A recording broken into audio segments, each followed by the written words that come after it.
Pilkada 2024 semakin dekat. Partai politik pun sudah mulai mengumumkan nama-nama yang akan diusung sebagai calon kepala daerah. Salah satunya sudah bersama dengan saya hari ini bakal calon gubernur Provinsi Banten, Bapak Andra Soni. Halo Pak Andra, apa kabar? Kabar baik, Mbak. Kabar baik. Terima kasih sudah berkunjung ke kantor Universe di PIK 2, Pak Andra. Baik, Pak Andra, Anda baru saja dicalonkan sebagai calon gubernur untuk Provinsi Banten. Ya. Bukan provinsi yang mudah tentunya, Pak. Ada nama Bu Airin di sana, nama yang sudah sangat populer di masyarakat. Siapakah Andra Soni ini?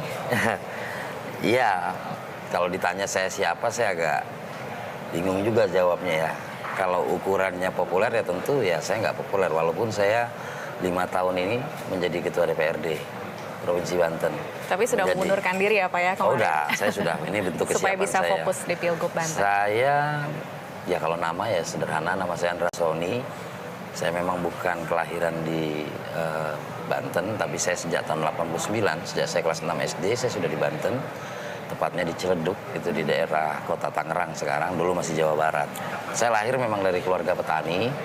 Ibu saya petani, bapak saya petani penggarap sawah lah ya. Kemudian orang tua saya membesarkan saya berpindah-pindah nih. Jadi saat saya usia 5 tahun, menjelang 6 tahun, saya dibawa merantau sama bapak saya ke Malaysia. Ya, merantau melalui jalur tikus atau jalur ilegal. Dan saya di sana tinggal di Malaysia bersama bapak saya di tahun pertama itu sebagai tenaga kerja ilegal di perkebunan kelapa sawit. Tapi rezeki saya boleh sekolah di sana. Walaupun ilegal, saya boleh sekolah di sana sampai dengan kelas 5 SD. Nah, kemudian karena untuk lanjut nggak bisa, karena tanpa dokumen, saya harus pindah ke balik kampung lah. Yang kebetulan di kampung udah nggak ada orang, karena kakak saya menikah. Kakak saya menikah, tinggal di Jakarta, sehingga saya tinggal di Jakarta sama kakak saya. Kemudian kakak saya ngontrak punya rumah atau ngambil rumah BTN, KPR BTN namanya Mbak dulu, kredit kepemilikan rumah Bank Tabungan Negara. Jadi kalau saya bacaan lain, kredit kepemilikan rumah bayar tapi nyicil.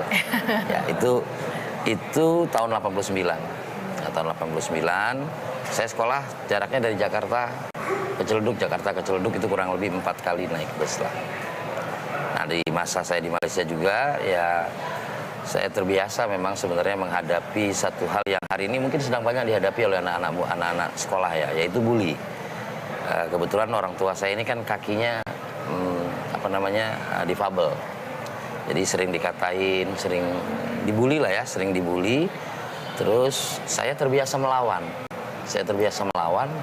Kenapa saya melawan? Saya ingin bulinya berhenti. Setidak-tidaknya besok dia nggak mau ganggu saya lagi.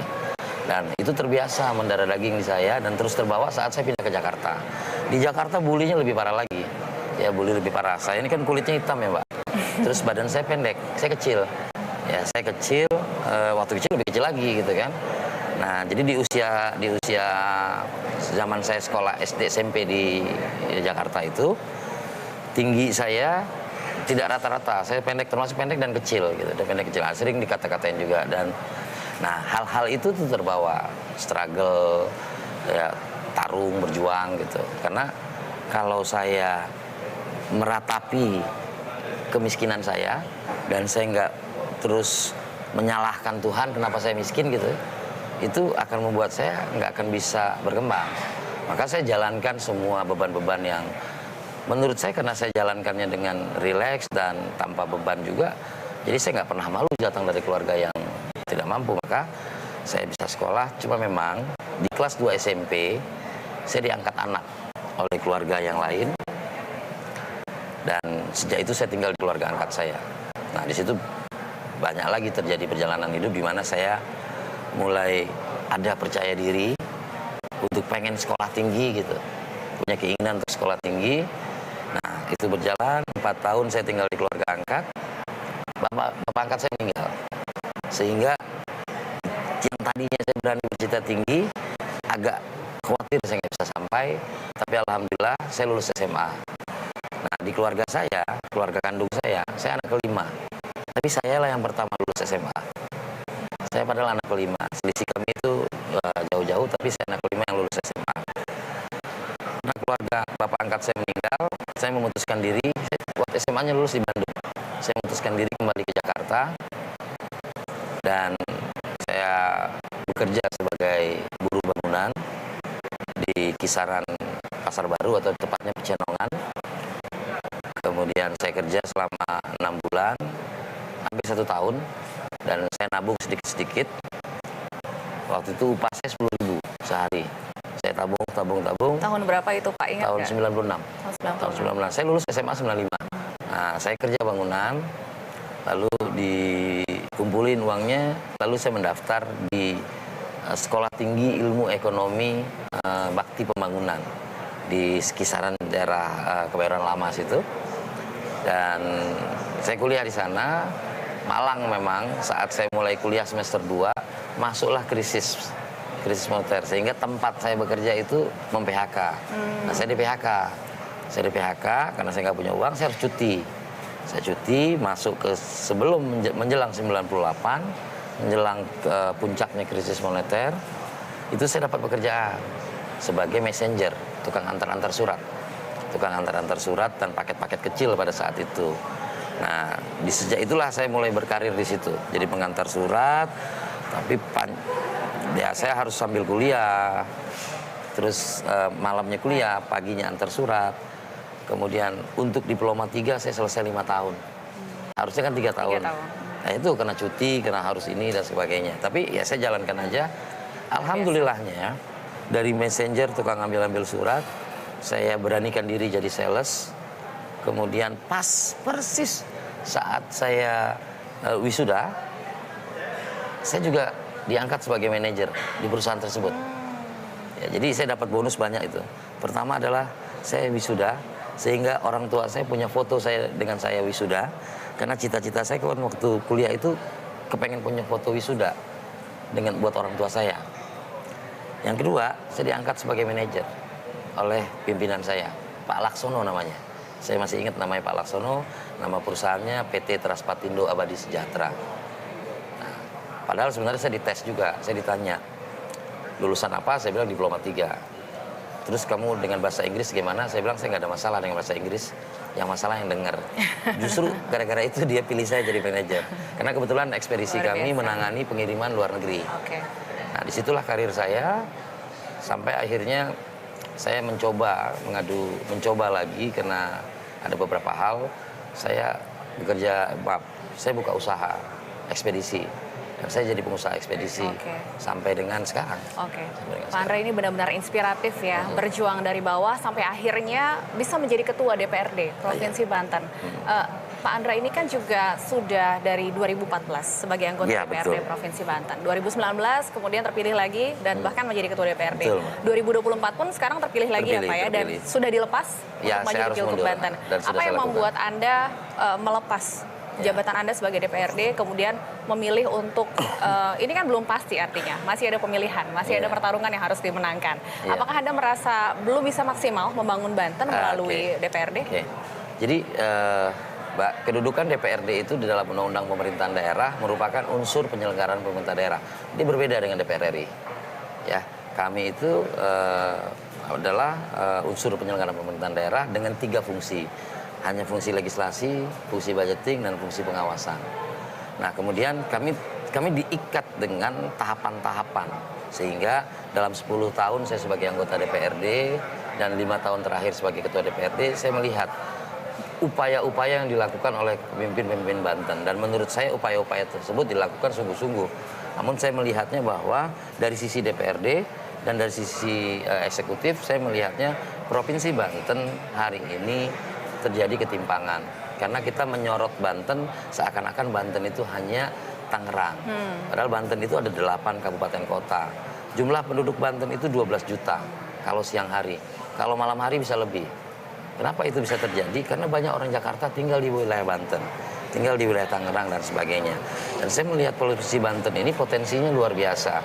Ada perkotaannya, ada perdesaannya. Kalau bicara tentang pariwisata, Provinsi Banten lah yang terdekat dari Jakarta untuk kita bisa healing.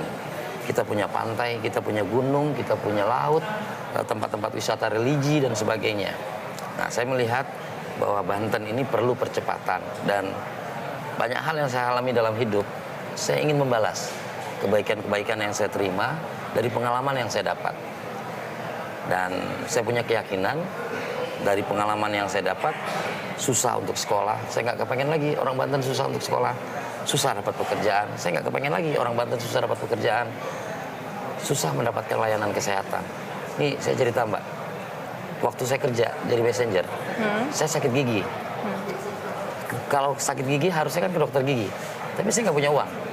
Saya belokin ke Universitas Mustopo Beragama, yang kebetulan di sana kan fakultas kedokteran giginya bagus. Saya masuk ke situ, saya jadi buat bahan praktek. Saya daftar untuk dicabut giginya.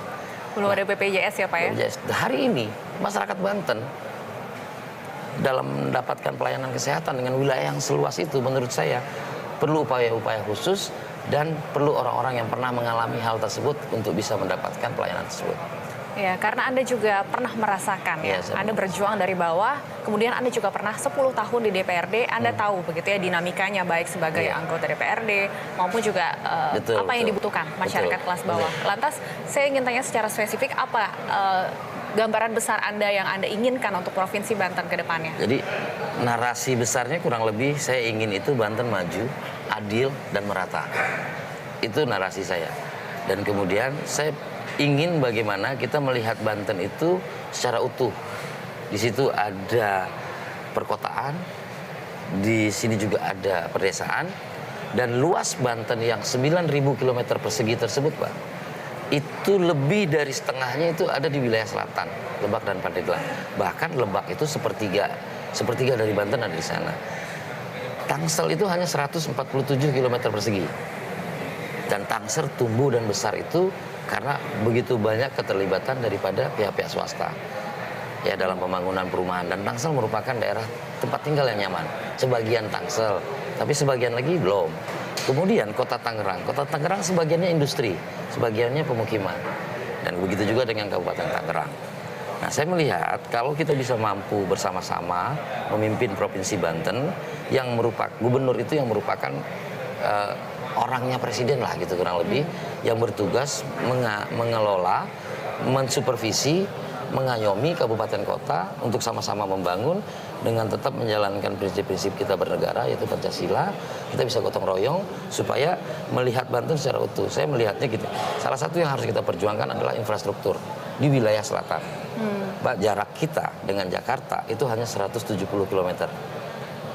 Tapi untuk sampai ke Jakarta dari ujungnya Banten sampai ke Jakarta itu lebih dulu yang dari Semarang. Kenapa itu bisa terjadi? Karena kita lihat apa yang dilakukan oleh pemerintah Jokowi luar biasa. Dia bisa membuat satu terobosan, membangun jalur baru yaitu tol tadi. Ya, selama ini kita tahunya kan Anyer Panarukan itu sebelum kita merdeka udah ada. Tapi sampai dengan hari Anyer Panarukan itu ya di situ. Nah, saya ingin Banten juga melakukan sesuatu percepatan memanfaatkan yang telah dilakukan oleh Pak Jokowi. Salah satunya adalah Serang Panimbang. Serang Panimbang itu jalan tol yang sedang dibangun oleh Pak Jokowi, dan itu sebenarnya jalan tol kalau dibangun dari sisi imbal balik akan lama. Tapi Pak Jokowi punya keyakinan bahwa kalau itu dibangun maka akan terjadi pertumbuhan ekonomi baru. Dan saya bila diberi amanat oleh masyarakat sebagai Gubernur Banten, saya akan upayakan bagaimana pertumbuhan ekonomi baru tersebut bisa tumbuh, dan kemudian Banten, orang Jakarta, orang Tangerang itu bisa berwisata ke Banten dengan lebih mudah. Kita punya ujung kulon loh, Pak. Tapi kan kebayang mau ke sana. Betul, jalurnya masih sulit sekali. Ya, pemerataan ekonomi dan pembangunan infrastruktur ini yang menjadi kunci tentunya untuk pembangunan Banten ke depannya. Sama ya distribusi pelayanan kesehatan. Sekarang kan banyak rumah sakit tumbuh hanya di wilayah Tangerang Raya. Ya. Karena ya imbal balik kan. Tapi saya lihat apabila semua warga Banten sudah memiliki UHC, Universal Health Coverage, saya yakin klinik-klinik, rumah-rumah sakit itu berkenan untuk membangun di tempat lain. Baik. Pak Andra, tapi kalau kita bicara pilkada, kita nggak bisa lepas dari politik tentunya. Ya. Anda sudah mendapat dukungan dari 10 partai politik. Ya. Bisa diceritakan secara singkat, Pak Andra, bagaimana prosesnya hingga akhirnya Anda dicalonkan bersama dengan juga Pak Dimyati? Ya, sebagai insan politik yang ada di DPRD, saya kan bergaul. Saya punya teman-teman 85 anggota DPRD itu rata-rata kan pengurus partai politik. Dan kemudian kita sering melakukan diskusi-diskusi. Nah, saat saya kemarin selesai pemilu presiden, ya saya memang ditanya, kamu harus maju, kamu nanti dia akan maju. Saya sampaikan, ya saya mungkin lebih siap untuk nomor 2 lah gitu. Saya sampaikan itu gitu, saya sampaikan itu. Saya mengukur diri juga, ya jangan sampai badan kecil baju kegedean kan. Saya mengukur diri, lalu kita diskusilah dengan yang kita akan diskusi gitu. Nah dalam diskusi kita itu, rupanya kita tidak dalam satu pemikiran yang sama. Ya bahwa survei saya kecil, sehingga tidak akan membantu mendongkrak suara dan lain-lain, dan akhirnya kawan diskusi kita itu memilih jalan yang berbeda, sehingga kita menghormati kedaulatan masing-masing partai, dan kita juga mencoba mencari jalan bagaimana kita bisa berkontribusi lebih untuk bisa menjadi bagian utuh dari pemerintahan yang akan datang di daerah gitu. Jadi alhamdulillah diskusi-diskusi dengan kawan-kawan lain, kami akhirnya mendapatkan dukungan dari 8 partai politik yang memiliki kursi di DPRD Provinsi Banten, dan 2 partai politik yang tidak memiliki kursi namun menjadi bagian dari Koalisi Indonesia Maju sebelumnya di pusat. Dan namanya pun Koalisi Banten Maju. Koalisi Banten Maju. Baik Pak Andra, terakhir mungkin, seperti apa Anda melihat Provinsi Banten dalam 5 tahun ke depan? Insya Allah saya melihatnya ada upaya niatan tulus dari kepemimpinan yang akan datang, bagaimana memajukan Indonesia, dan saya ingin menjadi Indonesia Banten yang terdekat dari kota Jakarta itu bisa mendapatkan manfaat dari upaya yang sedang diupayakan ini, salah satu dengan memanfaatkan potensi yang ada di Provinsi Banten, terutama dari potensi ketahanan pangan. Provinsi Banten atau masalah yang sedang kita hadapi ke depan yang terdekat adalah krisis pangan, dan saya meyakini bahwa insya Allah Provinsi Banten bisa menjadi satu provinsi yang membanggakan, satu provinsi yang bisa memberi kontribusi kepada pemerintahan ke depan, satu provinsi yang mampu menjadi contoh bagaimana ketertinggalan itu bisa kita upayakan menjadi sebuah kesetaraan. Baik. Itu yang saya lakukan. Pak Andra, terima kasih banyak sudah berbincang bersama kami di BTV. Sukses selalu untuk pencalonannya di Pilgub Banten. Terima kasih Pak Andra. kasih. Ya, pemirsa, demikian perbincangan kami bersama dengan bakal calon gubernur Provinsi Banten, Bapak Andra Soni. Saya Stefani Patricia, terima kasih dan sampai jumpa.